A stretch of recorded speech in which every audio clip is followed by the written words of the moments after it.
रूसी है, चीनी है, जापानी है, अरबी है, फारसी है, ये सब भाषाओं के नाम भी हैं और संस्कृतियों के नाम भी हैं। और वहाँ के हमारे साथ देश, जात, धर्म,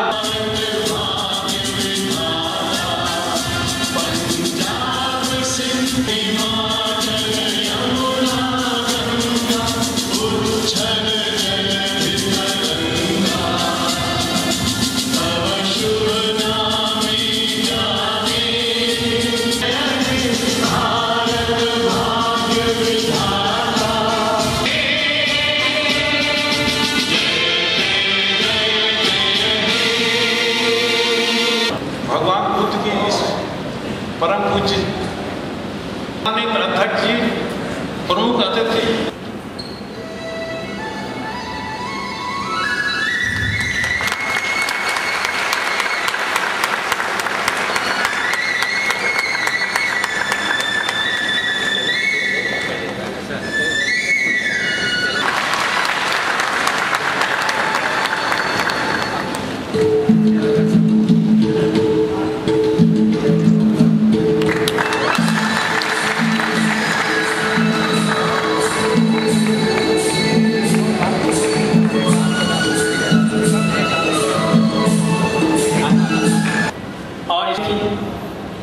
उत्तर प्रदेश विधानसभा के माननीय अध्यक्ष खला बनाइएगा। भारत सरकार ने बौद्ध परिपथ की योजना बनाई और उस बौद्ध परिपथ की योजना में दिमाग और भाषा अलग होती है। मैंने कहा सिवान एक दिमाग के लोग हैं, सिवान के लोग हैं, इसलिए हम लोगों का दिमाग एक तरह से काम करता है। चाहे भारत में सांस्कृतिक परंपरा है, ये हमारी जो विरासत है, ये साझी विरासत। हम लोग इस अवधी समाज के लोग हैं। ये इलाके सीताराम कहने से ही नाम स्मरण पूरा होता है और वो मिथिला की विरासत है। मिथिला महत्वपूर्ण स्थान है। दूसरे कहीं अवधी का जो स्वरूप है, अवधी की जो सर्जनात्मकता है, भारतीय साहित्य की चर्चा पूरी नहीं होती है। मित्रों, जिसका संबंध अवध क्षेत्र से है, अवध क्षेत्र वह क्षेत्र है नेपाल भारत संबंध, विशेष करके सीमावर्ती संबंध जो है, राजनीतिक पक्ष भले इसको तय करे, लेकिन जैसे कि कहा, एक शाश्वत सत्य यह है कि संविधान से राज्य चलता है, देश नहीं चलता है। परंपरा, रीति रिवाज से समाज चलता है जो है, वैसे ही राजनीतिक पक्ष सिर्फ जो है इस संबंध की प्रगाढ़ता के अंदर तक पहुंचने का मेरा अपना मानना है, मेरा अनुभव करता है कि नेपाल भारत संबंध की गहराई तक पहुंचने का, गोताखोरी करने का काम अभी भी दोनों देश के राजनीतिक पक्ष नहीं कर पाता है।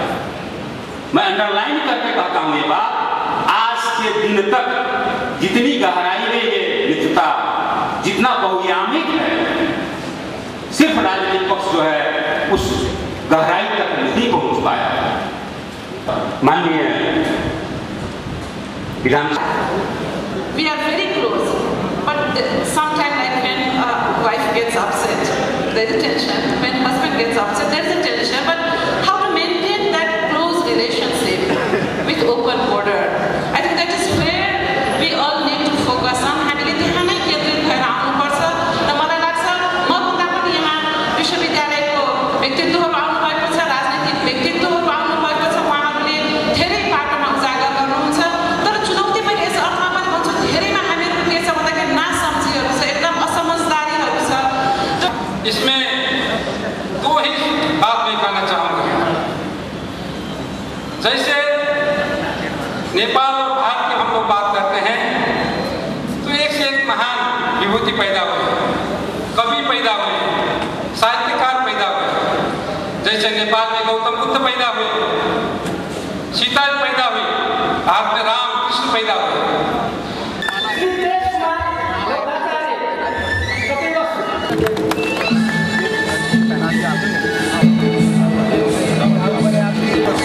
अब क्या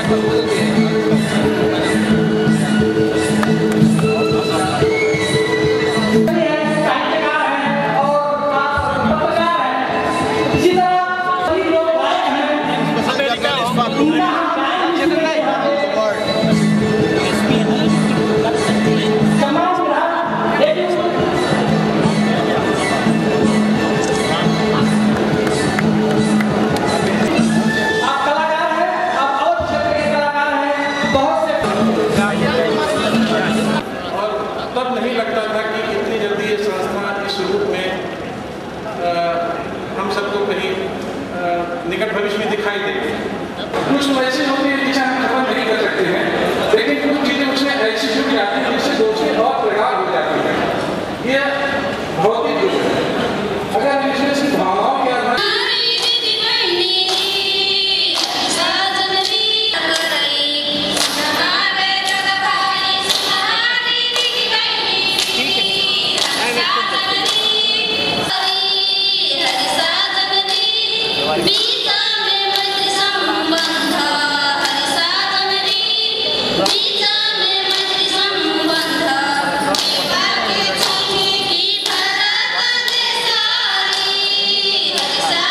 रघुबीर के बन गए तुलसीदास, बन गए तुलसीदास। मनधारी मुनि मनहारी अद्भुत रूप विचारी, लोचन अभिरामा तनु घनश्यामा।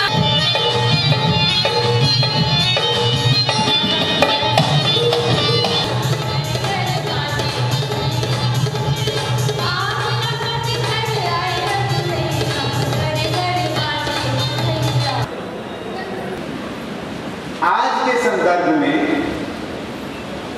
हमारा फर्ज बनता है कि इस मित्रता को, जो कि लोगों ने कहा रोटी बेटी का संबंध है, किस तरह और प्रगाढ़ बनाई जाए। दुनिया आज बहुत तरक्की कर रही है। एशिया के देश अग्रसर है। लोग कहते हैं कि 21वीं सदी जो है वो एशिया की सदी है। तो एशिया में तो भारत और नेपाल भी है। तो किस तरह हम लोग 21वीं सदी को एशिया की सदी बनाएं, किस तरह भारत और नेपाल को इससे लाभ हो। और मैं समझता हूं कि आज की तारीख में सबसे जरूरी जो हमारा ऑब्जेक्टिव है वो है विकास। बिना विकास के शांति नहीं आएगी, स्थायित्व नहीं आएगा, इनसिक्योरिटी बढ़ेगी। जब विकास होगा, गरीबी उन्मूलन होगी, लोगों के इनकम लेवल बढ़ेगा, लिटरेसी बढ़ेगी। और जैसे कि गोरखपुर से आए हमारे विशिष्ट मेहमान, उन्होंने कहा था कि खुली सीमा जो होती है दुरुपयोग भी होता है। तो हमें ये भी देखना है कि दोनों देशों को मिलकर बैठकर योजना बनानी है। और सबसे इम्पोर्टेंट, बिजली की जो ट्रांसमिशन लाइंस बनानी है। यहाँ बिजली का बहुत अभाव है और एक दफे जब 132 किलोवाट की ट्रांसमिशन लाइंस बिछ जाएंगी हमारे दोनों देशों के बीच में, तो नेपाल जो है भारत से ऊर्जा और आयात कर पाएगा। और मुझे आपको बहुत खुशी हो रही है, मुझे पता नहीं आपके इलाके में उसका फायदा होगा कि नहीं, पर मुजफ्फरपुर ढल के बाद 400 kV लाइन पे काम शुरू हो गया है और पूरी उम्मीद है कि 1 साल में वो समाप्त हो जाएगा। और उसके बाद 1200 मेगावाट तक बिजली आप भारत से इंपोर्ट कर सकेंगे। और ऐसे ही जब आपके यहाँ पे हाइड्रो पावर प्लांट्स बनेंगे तो उसी ट्रांसमिशन लाइन के माध्यम से भारत को भी आप एक्सपोर्ट कर सकेंगे। तो मैं आप लोगों से यही कहना चाहता हूँ कि भारत सरकार की नीति जो है नेपाल में, हम चाहते हैं जो आप चाहते हैं कि नेपाल में पीस आए, शांति आए, स्थायित्व आए, तरक्की हो, विकास हो, इसी में नेपाल का हित है, इसी में भारत का हित है। और इसी के नींव पर भारत नेपाल संबंध, मित्रता, रोटी बेटी। हम जब भारत की परिभाषा कहते थे तो हिमालय को श्रद्धा के साथ देखते थे कि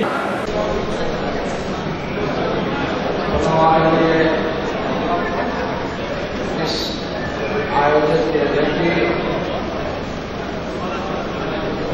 इसके संयोजक में सभी लोगों ने, जिन्होंने अपना